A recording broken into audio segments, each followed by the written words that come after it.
Filipinos, good afternoon.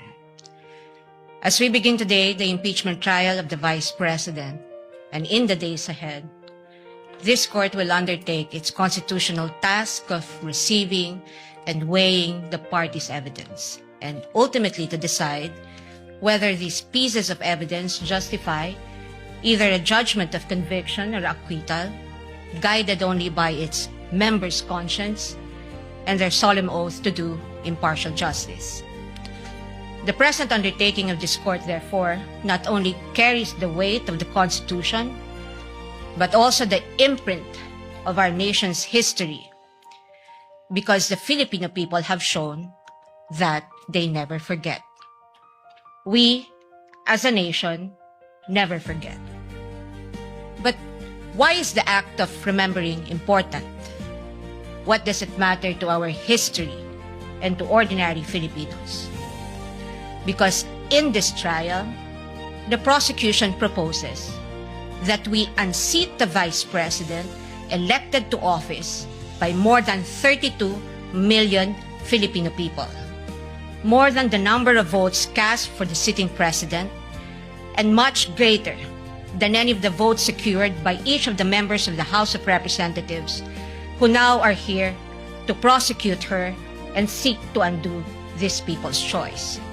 Sa makatwid, ang malinaw na layunin sa likod ng mga paratang na ito ay ang pagpapatalsik sa isang vice-presidenteng inihalal ng mahigit 32 milyong Pilipino at bunga ng kanilang malayang pagpapasya. Whatever one's political persuasion is, the reality is that the prosecution now comes before this court to remove a vice president chosen by an overwhelming number of the electorate. You all have heard the prosecution say repeatedly that this is because they seek accountability, that the people have a right to hold their leaders accountable. This is not a matter of debate. Indeed, the people have a right to demand accountability from their leaders. What we have yet to hear from the prosecution, however, is this. When the Constitution declared under Section 1, Article 11, that public office is a public trust and that public officers and employees must at all times be accountable to the people, serve them with utmost responsibility, integrity, loyalty, and efficiency, act with patriotism and justice, and lead modest lives, the Constitution does not only speak to the Vice President. It also demands the same standards from the prosecutors.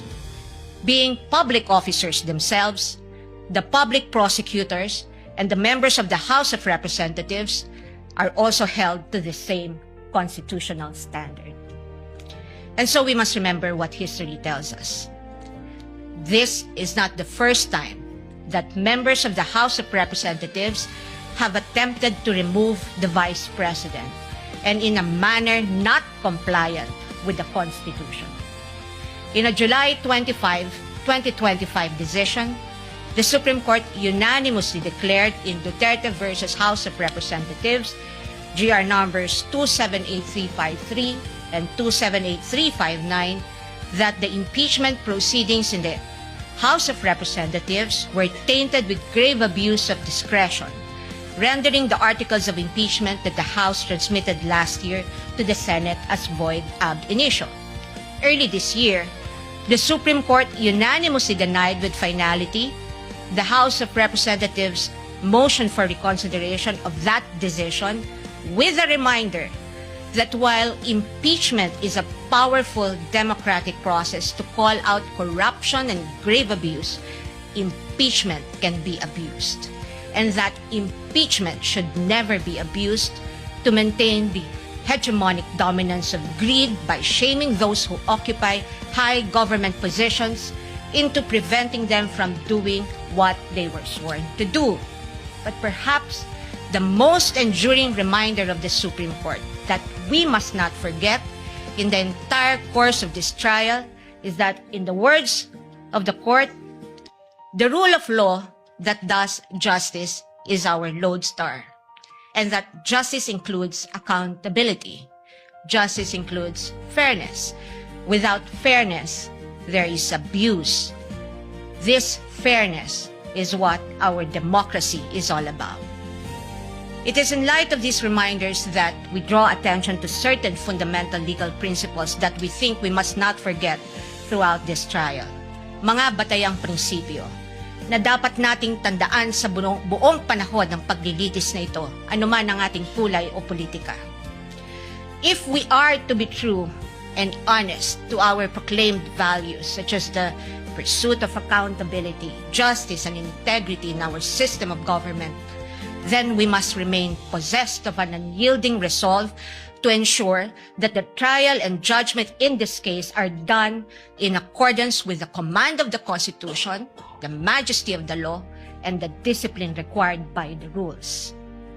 Otherwise, those who stand in sanctimonious judgment of the Vice President will send a clear message that the law can be bent when it suits the convenience of the powerful, and that justice can be sacrificed at the altar of partisan interests.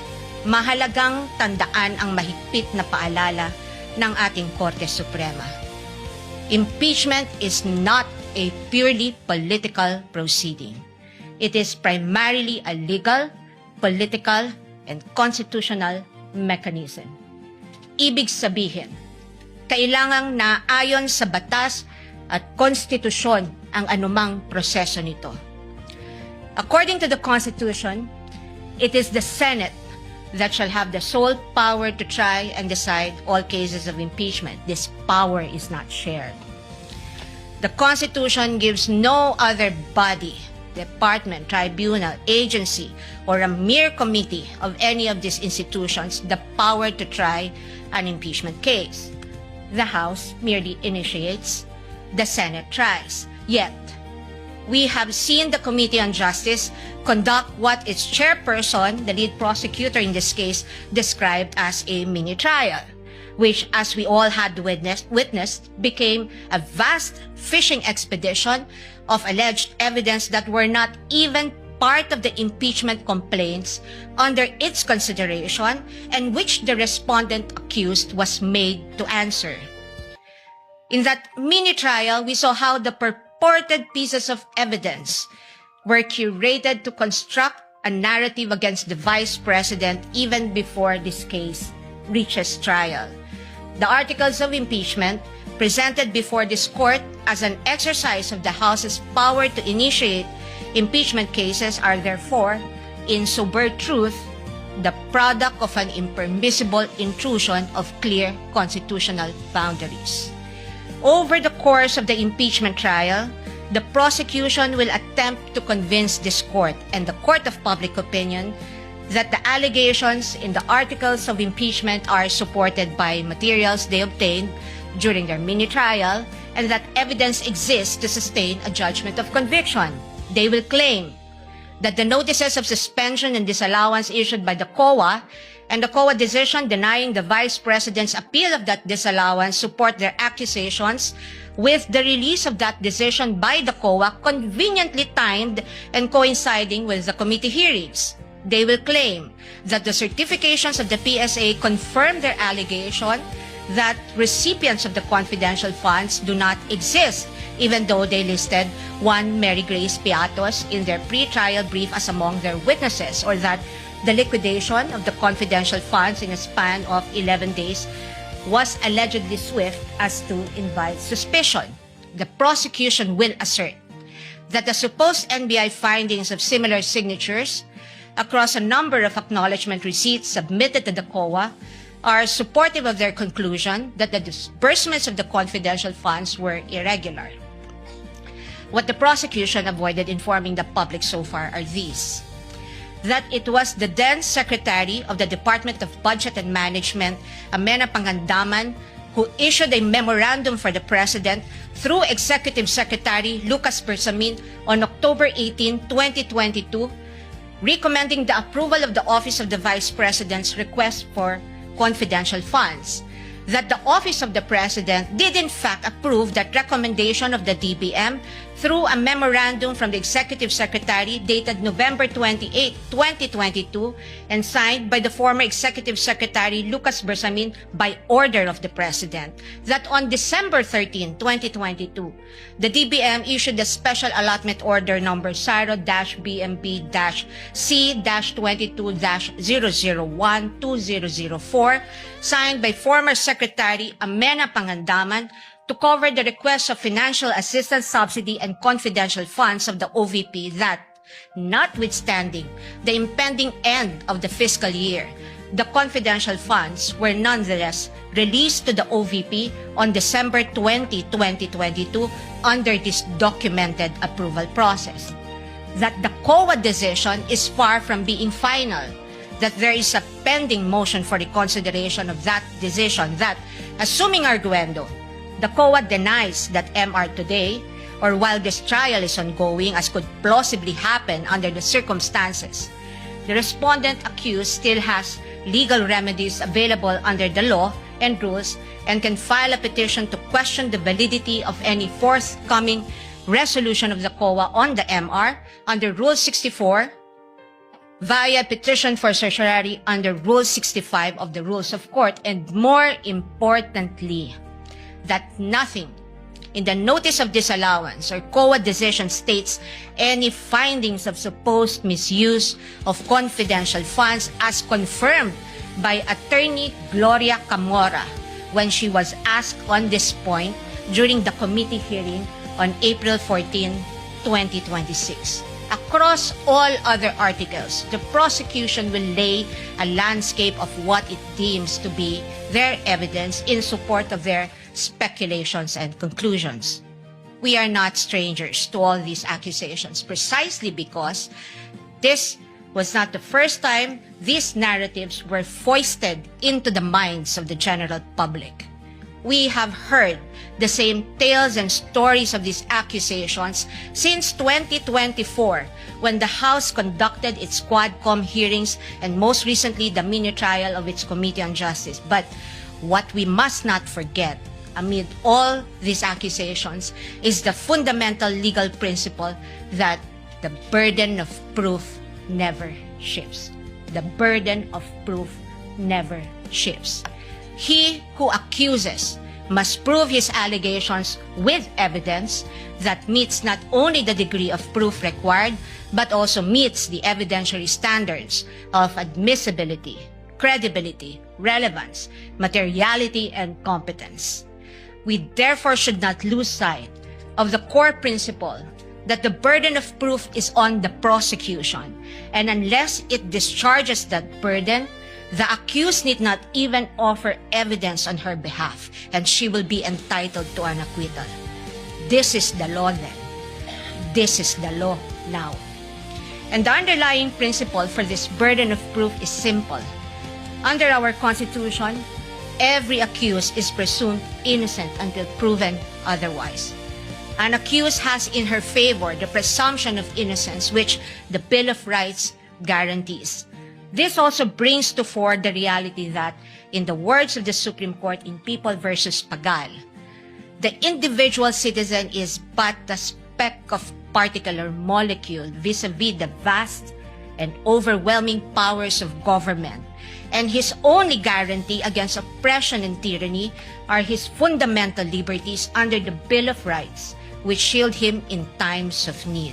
Sa madaling salita, kinikilala ng ating saligang batas na sa bawat paglilitis, ang isang individual ay nahaharap sa malalim at napakalaking makinarya ng buong estado. At ang tanging sandigan lamang niya laban sa anumang pang-aabuso ng kapangyarihan ay ang kanyang mga batayang karapatan sa ilalim ng ating konstitusyon. Kaya't mahalagang linawin na sa gitna ng pagtatangkang ikondisyon ang kaisipan ng mamamayang Pilipino at sa gitna ng walang humpay na komentaryo sa mga pampublikong espasyo, wala pang maituturing na anumang ebidensya o alegasyon na napapatunayan ng prosekusyon sa simpleng dahilan na ang bawat ebidensya ay kailangang dumaan muna sa paglilitis at pagsusuri ng korteng may tanging kapangyarihan sa ilalim ng ating saligang batas.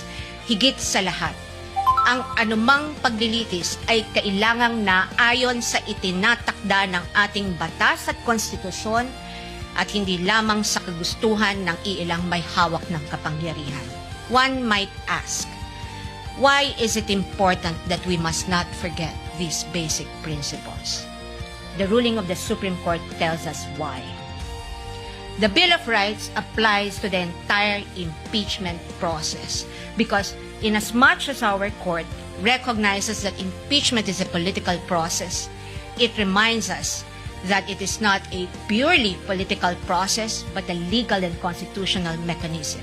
Thus, if we are to uphold the rule of law, serve justice, and invoke the accountability mechanism, then this court and we as a people must guarantee that all efforts to hold our leaders accountable must be done right. This we must not forget. I thank the court and the public for the privilege of your time. May God bless our country.